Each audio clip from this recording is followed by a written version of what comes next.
வணக்கம் நண்பர்களே. பக்தி சேனல் மூலமாக உங்களை நான் வரவேற்கிறேன்.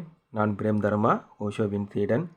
அன்பு, காதல், பக்தியின் மூலமாக ஞானநிலை அடைவது எவ்வாறு என்பதை ஓஷோனுடைய வழிகாட்டுதலின்படி இந்த சேனல் இருக்கும். ஒவ்வொரு வீடியோலையும் ஒரு குறிப்பிட்ட செய்தியை மையமாக வச்சு வீடியோ இருக்கும். அதனால் முழுமையாக பார்த்து பயன்பெறுங்கள். இன்றைக்கி நம்ம பார்க்கக்கூடிய வீடியோ ஓஷோவின் சொற்பொழிவில் இடம்பெற்ற வழிபாடு என்றால் என்ன அப்படின்றதுக்குண்டான அழகான செய்தியை நம்ம வீடியோவாக நம்ம பார்க்க போகிறோம். நீங்கள் எந்த ஒரு வழிபாட்டு முறையை பின்பற்றினாலும் இந்த செய்தியை உங்களுடைய வழிபாட்டு முறையில் நீங்கள் கொண்டு வரும்போது இறைமைக்கு உண்டான முழுமையான தொடர்பை நீங்கள் உணர முடியும். அதனால் முழுமையாக பார்த்து பயன்பெறுங்கள்.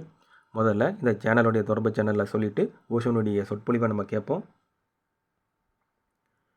ஓஷோ மெசேஜஸ் தமிழ், தியானம், பக்தி, குரு சீடன் இந்த சேனல் இருக்குது. உங்களுக்கு பிடித்தமான சேனலாக ஃபாலோ பண்ணுங்கள். இதற்குண்டான லிங்க் கீழே இருக்குது, செக் பண்ணி பாருங்கள். இப்பொழுது ஓஷோனுடைய வழிகாட்டுதலை நம்ம கேட்போம். எல்லா சிலைகளும் வேறு வேறான மையம் கொண்டே உருவாக்கப்பட்டன. ஒரு சமுதாயம் குறிப்பிட்ட சிலையொன்றை பல்லாயிரம் ஆண்டுகளாக வழிபட்டு வந்தாலும் அதற்கு மையம் தெரிந்திருக்கும் என்று சொல்ல முடியாது.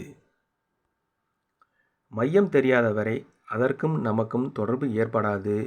மலர் தூவி தீபங்கள் கொண்டு வணங்கினாலும் அது வெறும் கல் வழிபாடுதான். அந்த கல் விக்கிரகமாக ஆக வேண்டும். அதை சிற்பி செய்ய முடியாது, நீங்கள்தான் செய்ய வேண்டும். சிற்பி வடிவம் மட்டுமே குறிக்கிறார். உயிர் கொடுப்பது யார்? பக்தர் அதற்குள் உயிரை புகுத்த வேண்டும். அதனின்றி அது வெறும் கல்தான். சிலை உயிர் பெற்ற பின்பே வழிபாடு ஆரம்பமாக முடியும். சரி, வழிபாடு என்றால் என்ன? ஒரு சிலைக்குள் உயிரை செலுத்த உங்களால் முடியுமானால் நீங்கள் வழிபாடு செய்வதாக பொருள். அதாவது இதை ஆழமாக புரிந்து கொள்ளுங்கள்.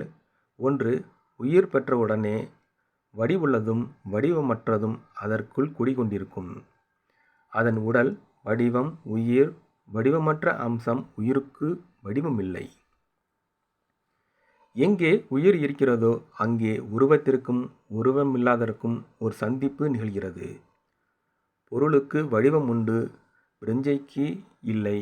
விக்கிரகம் கல்லாக இருக்கும் வரை அதற்கு வடிவம் மட்டுமே உண்டு, உயிர் இல்லை. பக்தர் அதற்குள் உயிரை ஏற்றிய உடனே அது உயிர் பெற்று விடுகிறது. வழிபடுகிறவர் தமது இதய துடிப்பை சிலையில் ஏற்படுத்தாதவரை இறுதி நிலையின் இதய துடிப்பை தம்முள் உணர முடியாது என்பதை மறந்துவிட வேண்டாம். அளவுகோல் அதுதான். பக்தர் இதயம் சிலையில் துடிக்க அதற்கு உயிர் வந்துவிடுகிறது. அப்புறம் அதற்கு வடிவமும் இருக்கிறது. வடிவமற்றதற்கு வாயிலும் அதில் இருக்கிறது. அந்த வாயில் வழியாக பயணம் செய்வதே வழிபாடு. உருவிலிருந்து உருவில்லா நிலை நோக்கி செல்லும் பயணமே வழிபாடு.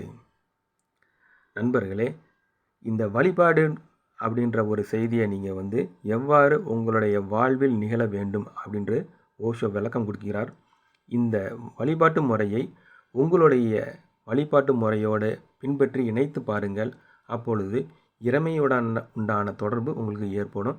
இதுவரை கேட்டுக்கொண்டிருந்த நண்பர்கள் அனைவருக்கும் நன்றி. வணக்கம்.